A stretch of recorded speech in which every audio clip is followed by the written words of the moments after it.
Right. So, like I said, I'm Hillary and I have 2 children. We were talking about children and how quickly they grow up this morning. And my children are I have a 13-year-old son and an 11-year-old daughter. And when they were young, the old Commodore song, Easy Like a Sunday Morning, always made me laugh hysterically because there was absolutely nothing easy about a Sunday morning in my house.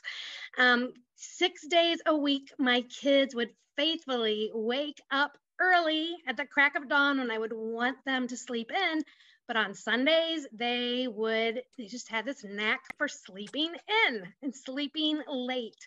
So my husband and I would have to try to wake them up to get them going for church. And the struggle to feed them breakfast and get them dressed and have potty time and then get them out the door in time for Sunday school felt impossible. It was exhausting. I remember there was one Sunday when I was trying to get a particularly moody 2-year-old out our door and they were pulling off all of their clothes, like stripping down to their diapers. I thought, what are our neighbors even thinking as they're seeing this? Like, this is a great time to go to church. So I remember screamy car rides to church. I remember silent car rides to church. I remember being exhausted so that when we would get in and drop our kids off to the nursery and then finally get to the sanctuary, it felt like we were collapsing into the pews. So what does this memory have to do with the Pilgrim Psalms? Well, it has a lot to do with the Pilgrim Psalms because the Israelites sang these Pilgrim Psalms on their way to worship. And these Pilgrim Psalms are also called songs of ascent. If you notice in the Psalms, there seem to be a lot of songs of ascent. Well, they would sing these Psalms when they journeyed up or ascended to Jerusalem and the temple for 3 annual feasts. They would travel to Passover, the Passover feast every spring. Then 50 days later, they would return to Jerusalem and go to the Feast of the First Fruits. And then in the fall, they would journey up to Jerusalem again to the Feast of the Tabernacles. Now, these were all Israelites, all Jews did this. And we have a picture about this ascent or this journey, this pilgrimage into and out of Israel in Luke chapter 2, verses 41 through 47. We get a picture into Jesus' ascent when he was a boy. Actually, they were coming home from the Feast of the Passover. So I'm going to read Luke chapter 2, 41 through 47. Now his parents went to Jerusalem every year at the Feast of the Passover. And when he was 12 years old, they went up according to custom. And when the feast was ended, as they were returning, the boy Jesus stayed behind in Jerusalem. His parents did not know it, but supposing him to be in the group, they went a day's journey. But then they began to search for him among their relatives and acquaintances. And when they did not find him, they returned to Jerusalem, searching for him. After 3 days, they found him in the temple, sitting among the teachers, listening to them and asking them questions. And all who heard him were amazed at his understanding and his answers. Now, before I was a parent, I used to think, why in the world, even when I was a parent, why did Mary and Joseph lose Jesus? How could you not know that your son was not with you returning home after this feast? But what the Israelites were doing, they traveled to and from these feasts in large groups.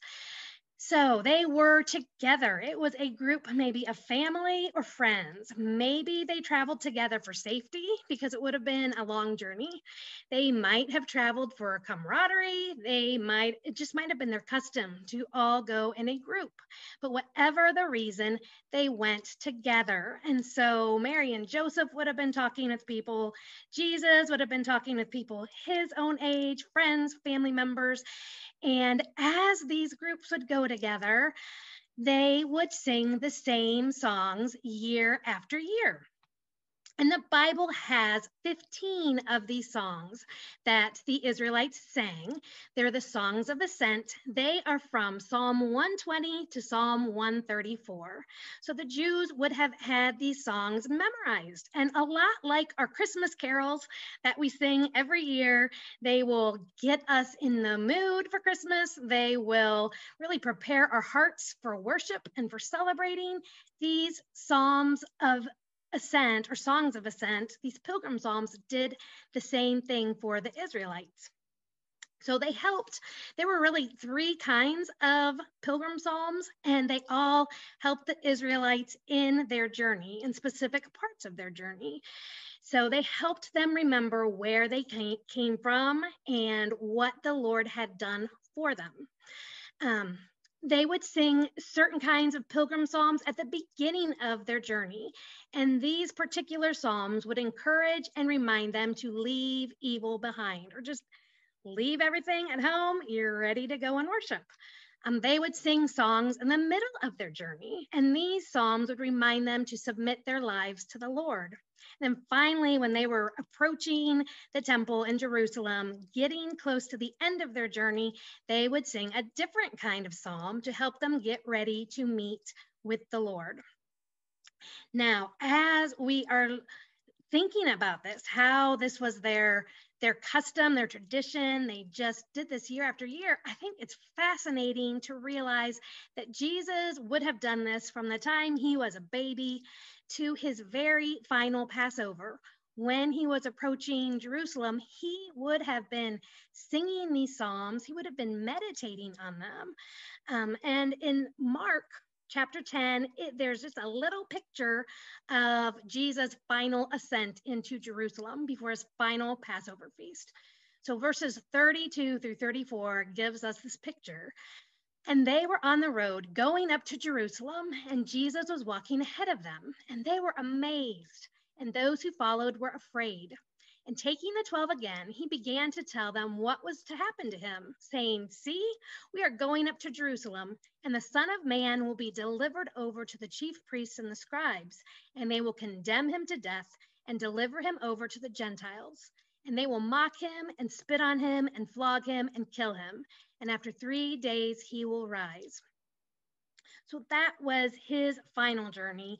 And this Lenten season, as we are trying to prepare our hearts for Easter, let's really think about and ponder these pilgrim psalms. They're an excellent place to prepare our hearts to worship the Lord. So now that we know, we have a better understanding of what these songs of ascent meant for the Israelites, what could they mean for us today? I think it's important to remember that we are all on a journey. In Christ, we all are pilgrims. We are just passing through this life.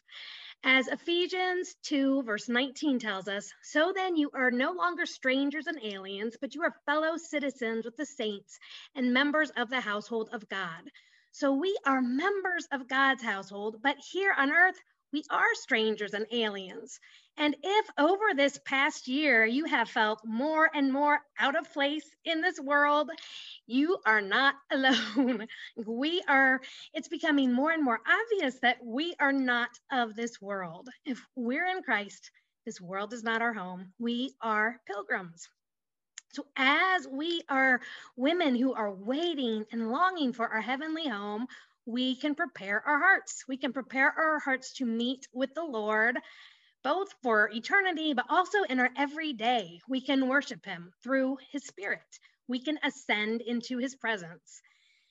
Now, just like a physical journey will include lots of roadblocks or lots of potential roadblocks.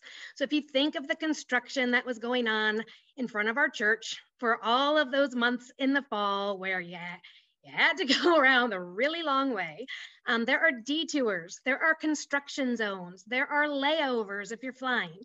There are all kinds of physical roadblocks in physical journeys. But spiritually speaking, we can face roadblocks too. There are lots of things that can try to block our way on our spiritual journey and our pilgrimage.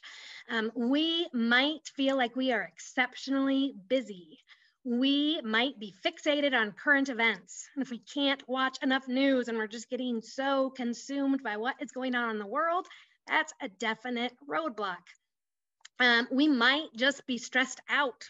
This past year has been stressful for everyone, and it might feel exhausting. But even with all of those roadblocks and even many more, if I haven't touched on them, we still can prepare our hearts for worship. And one of this week's Psalms, Psalm 127, addresses some of those roadblocks, and then it addresses how we can respond to those roadblocks too. So I'm going to read Psalm 127 for us. If you want to follow along in your Simply Bible book, that was day 2 this week. Okay, Psalm 127 says, find it. Unless the Lord builds the house, those who build it labor in vain. Unless the Lord watches over the city, the watchman stays awake in vain. It is in vain that you rise up early and go late to rest, eating the bread of anxious toil, for he gives to his beloved sleep. Behold, children are a heritage from the Lord, the fruit of the womb a reward. Like arrows in the hand of a warrior are the children of one's youth. Blessed is the man who fills his quiver with them. He shall not be put to shame when he speaks with his enemies in the gate. Now today, I would love to look at this psalm with you, verse by verse, phrase by phrase. So let's start off in verse 1. Unless the Lord builds the house, those who build it labor in vain. Unless the Lord watches over the city, the watchman stays awake in vain.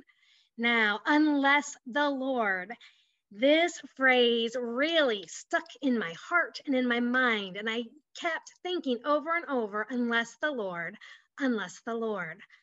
Unless the Lord does the work, this shows us our attempts are in vain.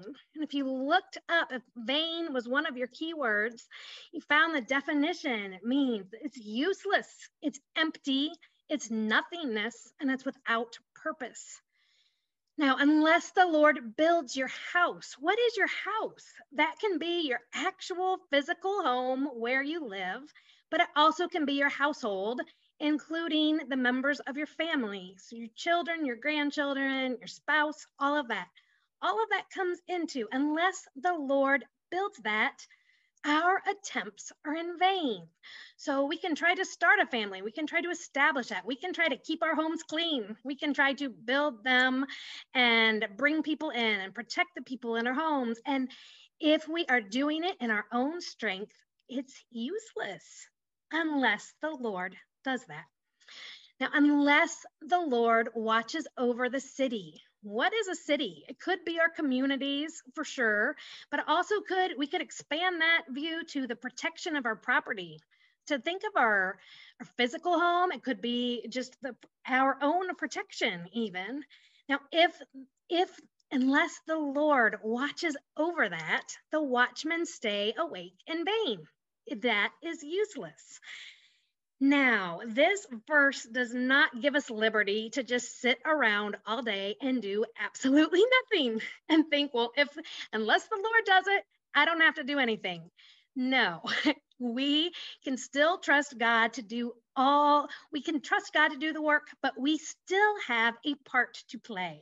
We are still meant to work hard. But the bigger question, the deeper question to ask is, where is our trust? Are we trusting in ourselves? Are we trusting in our own strength and our own effort? Or are we trusting in the Lord and really placing our trust in Him? Things will not just happen on our own. As much as we want to just have a house that cleans itself or children who would raise themselves, that doesn't happen. The work doesn't get done magically. God is not a fairy godfather who will do the laboring for us. We don't just wiggle our noses or snap our fingers and the work is done. He has given us skills, He's given us ability, and He's given us strength to do the work. But our Father, our Jehovah God, Yahweh, the great I am, must be with us, or the work that we do will fail. Because the Lord builds and watches, our labor and our care are not useless. He can use it.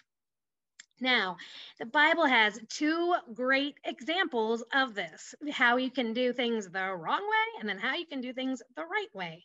So back in Genesis chapter 11, if you were in the Genesis study last year, you will probably remember the account of the Tower of Babel. In Genesis 11, verses 3 through 5, this tells what happened. And they said to one another, "Come, let us make bricks and burn them thoroughly." And they had brick for stone and bitumen for mortar. Then they said, "Come, let us build ourselves a city and a tower with its top in the heavens, and let us make a name for ourselves, lest we be dispersed over the face of the whole earth." And the Lord came down to see the city and the tower which the children of man had built. So once they did this, once they got it in their minds, we can build this great tower. We're going to build it together. We're smart enough. We're good enough. Let's do it. Then the Lord saw what they were doing. He confused their language. The people scattered and they stopped building their city. So there was nothing. The people had toiled in vain. They thought they could build their house or their tower on their own. They thought they could do it with their own strength and with their own brilliance. And just like that, we can see unless the Lord is in the building of the house and he's honored in it, then our structure, our tower, our home, our family can crumble. Now, in contrast, King Solomon built the temple of the Lord in a very different way. If you jump ahead in the Old Testament to the book of 1 Kings, chapter 6, it tells about how King Solomon followed the Lord, how he consulted in the Lord, trusted in him, and the Lord helped build the temple. So this is 1 Kings 6, verses 11 through 14. The word of the Lord came to Solomon. "As for this temple you are building, if you follow my decrees, observe my laws, and keep all my commands and obey them, I will fulfill through you the promise I gave to David your father, and I will live among the Israelites and will not abandon my people Israel." So Solomon built the temple and completed it. Now, because of the Lord's blessing and guidance, even the ungodly in the area, they donated materials for the temple. So everything was working together, even from the most surprising places. Everyone was coming, and Solomon built the temple and completed it. So the secret that is tucked into this first verse of Psalm 127 is to continue laboring, continue watching, continue guarding. But as you do that, fix your trust on the Lord and not in what you have done or what you could do. When you do trust him as the builder and the keeper, then the Holy Spirit will direct your mind to do that work in God's power, not your own. Now, going on to verse 2 in Psalm 127, it says, "It is in vain that you rise up early and go late to rest, eating the bread of anxious toil, for he gives to his beloved sleep." Now, the first part of this verse, I can completely relate to. So just so you can get to know me a little bit better, I am a writer. I have been for all of my life, pretty much. Since I could read, I have been writing. And I was a newspaper editor for years before I became a mom. And once I became a mom, I stayed at home with my kids and I wanted to keep writing. So I started a blog, and all of my hopes always have been like, if I could become a published author, that would be great. So as a blogger, I tried to make things work. And like verse 2, "It is in vain that you rise up early." So I would read productivity stories and articles about how if you just wake up early enough, you can get lots of work done before your kids wake up. So I'm not a morning person, but I would try to wake up. Well, if I can wake up at 5 and start working, I'd have a few hours to fit things in before my kids are up. That didn't work because I was just very tired. But since I am a night owl, then I would go late to rest. And what this meant for blogging, when I tucked my kids in at night, like around 8 o'clock, then I would turn on my computer and start working. I would kiss my husband goodnight. He would go off to bed, and I would stay up writing and writing and writing and trying to do all of the things, all of the work, till 1 and 2 in the morning. I would do this night after night after night. I remember tiptoeing to bed, trying to avoid squeaky floorboards, because in the morning, my husband would always ask, "What time did you get to bed last night?" And I was always trying to justify, well, if I just work hard enough, this can turn into something. So I did this late nights every night. This just was my life for about 5 years, until I was so exhausted and so frustrated by my own efforts trying to do all of the work. I always was trying to glorify God through it, but I would do it in my own strength. And I thought, this is enough. Enough is enough. There is no success in this, or it's foolishness to keep going. I cannot sustain. I can't be a good mom. I can't be a good wife. It's ridiculous. So I kind of put it on a shelf, just mentally surrendered it to God, and thought, so I wanted to write a book, but it's okay if I don't. I give up that dream. I'm done. And it was within a couple weeks of that surrender, that out of the blue, and I was back to sleep, just getting back to, like, I'll go to bed at 10 at night, I'll wake up at 6, have 8 good hours of sleep. But within a couple weeks of surrendering that, a publisher contacted me out of the blue, a Christian publishing house, and said, "Would you write a book for us?" Like, yes, I will. And so I watched God swing that door wide open. I walked through in obedience to Him and wrote the first book. And then they asked me again and again. And for the past year and a half, I've been writing devotionals for teenage girls, which is nothing that I thought I would write. But God has opened that door. I'm on my 6th book now that I'm writing that. And I just love to see God do that. Every time I'm offered a new book contract, I'm amazed, because I know it comes from God, that it's not my toil. I am still working hard to write that, but I'm not trying it on my own. I just know that the Lord is doing good things. He is definitely in this. And so I love to see, just by letting go and truly letting Him open the doors, He will do it. So He works. We can stop striving. Everything will be done in His power. So, and without the Lord, we labor in vain. It's all vanity. It's staying up, and it's eating that bread of anxious toil. And that is exhausting. I know.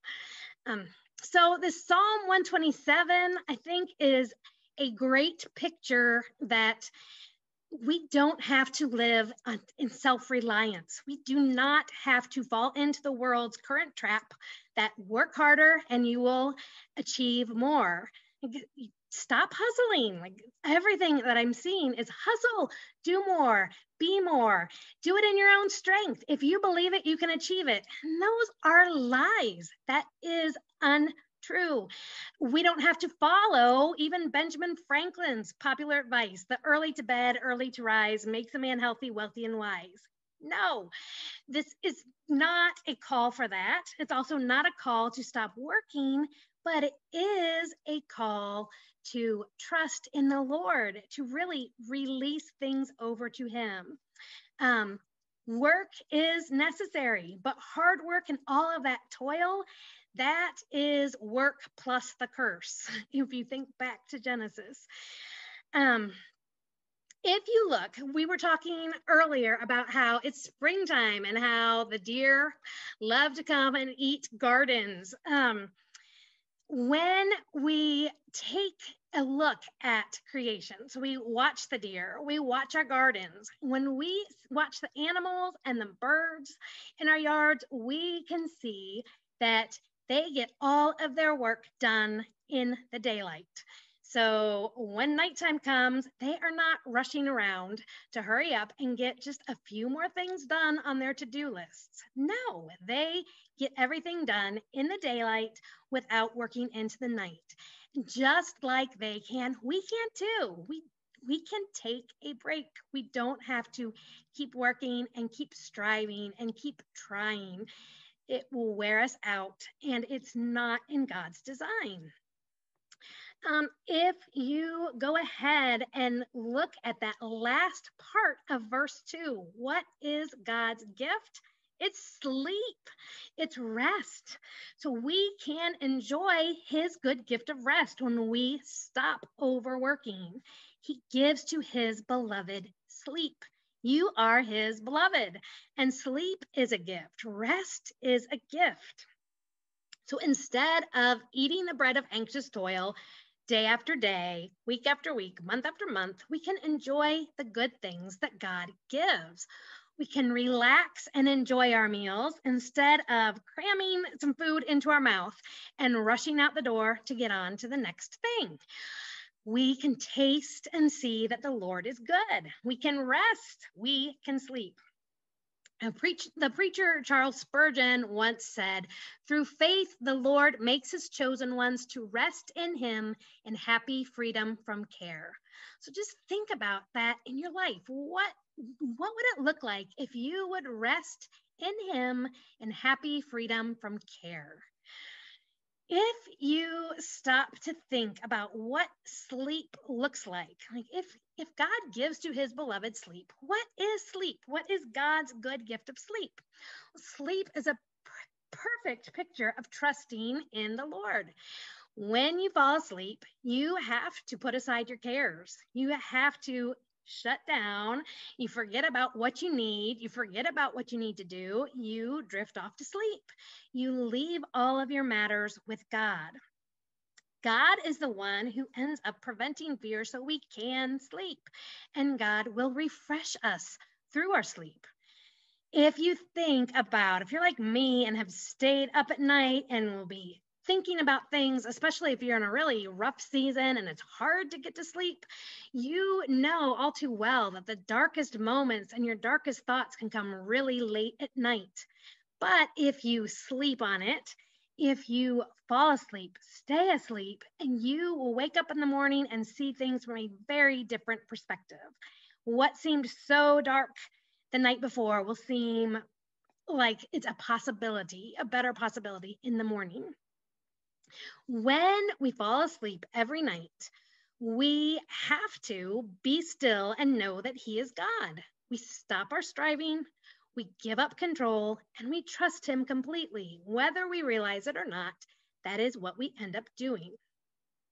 In her book, Sacred Rest, author Cheryl Wunderlich wrote, "Resting means that some things will be left undone.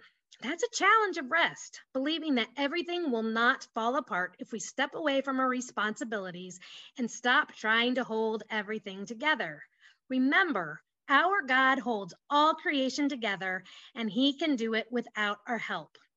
I just love that, thinking of as women how we can think, oh, if we can just control this or control that. No, God holds all creation together. He can do it without our help. A perfect example of this rest and letting go and just really trusting the Lord is found in Mark chapter 4, verses 35 through 39. And this tells about Jesus and his disciples. On that day when evening had come, Jesus said to them, "Let us go across to the other side." And leaving the crowd, they took him with them in the boat, just as he was, and other boats were with him.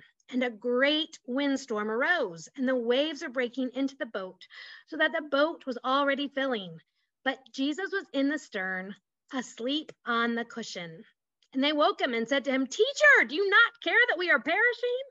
And he awoke and rebuked the wind and said to the sea, "Peace, be still." And the wind ceased, and there was a great calm. It didn't matter that there was a storm raging outside. Jesus was at perfect peace. He knew God was in control. He knew there was nothing to fear. So he could he could be still. He was getting refreshed and sustained through sleep. He knew his Father was keeping everything in the universe going. He really lived out Proverbs chapter 3, verse 34. If you lie down, you will not be afraid.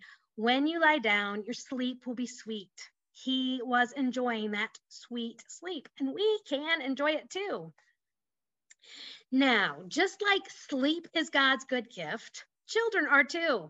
Sometimes, especially for young moms, the thought of children and sleep together, they just don't seem to coexist, but they do. They're both good gifts from God. So moving on to verses 3 through 5 in Psalm 127, behold, children are a heritage from the Lord, the fruit of the womb a reward. Like arrows in the hand of a warrior are the children of one's youth. Blessed is the man who fills his quiver with them. He shall not be put to shame when he speaks with his enemies in the gate. Now, when you first read this and study this in Psalm 127, it almost seems like it should be separate from the first two verses, all about unless the Lord building the house and keeping watch and all of the work. But if you stop and step back and think about it, unless the Lord builds your house and your household of children, you will labor in vain. So physically building your home in verses 1 and 2, that's one thing, but you also can build your home through your descendants. As verse 3 shows us, children are a heritage from the Lord. They are a possession from him. They are an inheritance from him. They are a gift that only God can give. And children are a heritage belonging to the Lord. So because children belong to the Lord, it matters how we care for them. He gives them to us to shepherd them and disciple them, but they ultimately are his. They shouldn't be left on their own to train themselves or raise themselves. That's an impossibility. Like Deuteronomy Chapter 6, verses 6 through 7 says, we studied this on Sunday morning. And these words that I command you today shall be on your heart. You shall teach them diligently to your children, and shall talk of them when you sit in your house, and when you walk by the way, and when you lie down, and when you rise. So it is our job to direct children and aim them. Aim them like arrows, bend them and point them while they are still in our homes and still under our care. Way back in the 1500s, a man named Henry Smith wrote, "Children are compared to arrows. Now we know that sticks are not by nature arrows. They do not grow so, but they are made so. By nature, they are knotted and rugged, but by art, they are made smooth and handsome. So children by nature are rugged and untoward, but by education are refined and reformed, made pliable to the divine will and pleasure." I love that quote because arrows don't grow on trees. And godly, righteous children don't just appear in our homes and around our tables. God gives us these sticks, these children, and it is our job as mothers, as grandmothers, as teachers to work with God to shape them into arrows. We have the whittling part. We take out the knots and the rugged aspect of them. Unless the Lord shapes our children into arrows, we make our attempts in vain. So just like we needed to do the hard work in our homes, we need to do the hard work of teaching and training and discipling children. We need to do that with our own children, with grandchildren, with students in schools, with boys and girls in our Sunday schools on Sunday mornings. And as we do that hard work, God will bless it. When he is in it, God will bless it. Now, about 10 years ago, I heard the evangelist Josh McDowell speak, and he's known for his apologetics. He's known for his book, More Than a Carpenter. That is a classic. So I was really excited to hear Josh McDowell was older. I thought he has lived a full life. Certainly, he's got something great to share. And I was excited to hear his direction for evangelism, just what he had to share with people. And What he said completely surprised me and has stuck with me. He said, this was 10 years ago, that more than ever, believers needed to focus their evangelistic efforts on children because modern culture is infiltrating children in such a way. Families are not being raised with Christian values like they once had, and the children of today need Jesus more than ever. So, keeping that in mind as we tell children about Jesus, and as we go out of our way to do that and to love them through Christ and love them in Christ, we can help direct them like arrows. It is much easier to shape them when they are young and pliable and under our care than when they're old and they're shot out of our house. And it would be awful and it would be heartbreaking to see once your children are grown and gone. Oh, that arrow is so crooked. It's not going anywhere where I had hoped, anywhere I had prayed. So if you have children in your life in any way, this is a great call. These verses in Psalm 127, it's a great call to help shape them into straight arrows directing their paths. And Lord willing, as our children and our grandchildren grow, they will learn to help us and then later become a comfort in older years. So like verse 5 tells us in Psalm 127, blessed is the man who fills his quiver with them.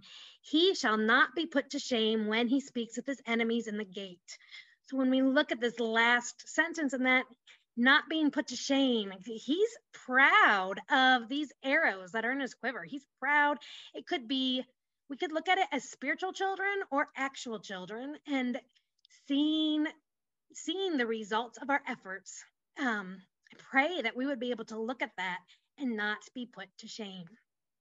So even when Sunday mornings seem like they are anything but easy, even when it seems so difficult to consistently lead our children and our grandchildren well, and even when we relate to Mary and Joseph in the fact when they were on their pilgrimage, they lost track of Jesus, and we think, oh, I don't know how I can keep up with these kids. I don't know whether it's their culture right now or just physically keeping up with them. How do we do it?